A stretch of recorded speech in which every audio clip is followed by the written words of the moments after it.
Back in the spring of 1977, the State Department of Parks and Recreation had plans, and I should say grandiose plans, for a pretty big development in Manresa Beach. We created a petition drive to save Manresa Beach. We wrote letters to the editor.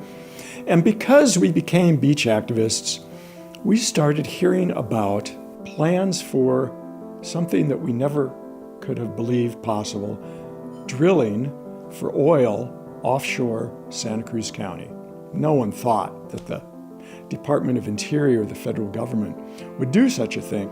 But as time went on and more news reports had more detail, it seemed that this was a possibility.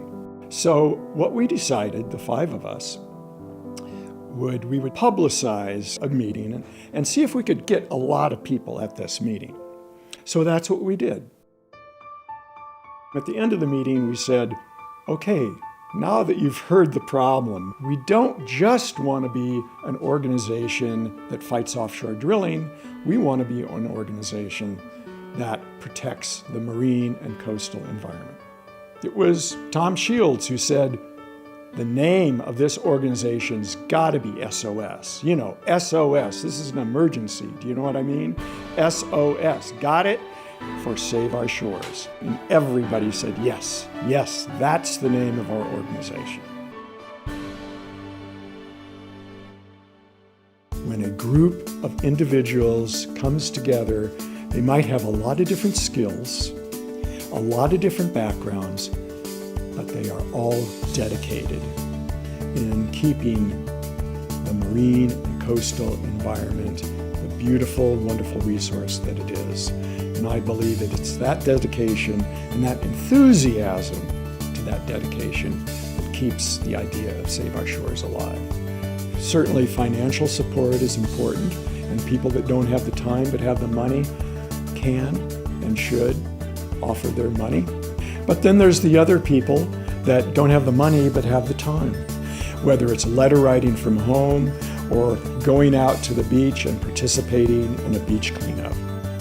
I think you keep the idea of Save Our Shores evolving by always being relevant to the new generation, the younger generation. So you have to keep vigilant and you have to keep on top of things and be relevant.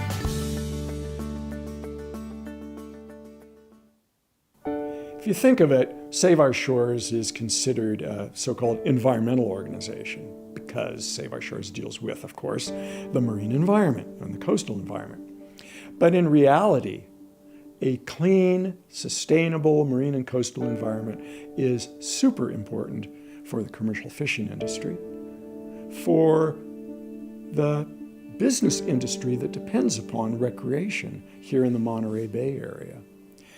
But, you know, in my mind, it's most important just for our own peace of mind of who we are, coastal California residents whose not financial livelihood, but personal and emotional livelihood is dependent upon our front yard, and that front yard is the Pacific Ocean.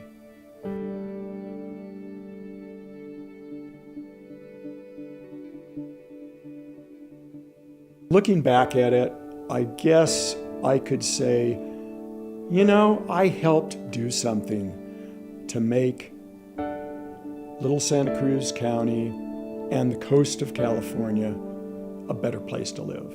I feel like I contributed something. But I want to stress it wasn't just me.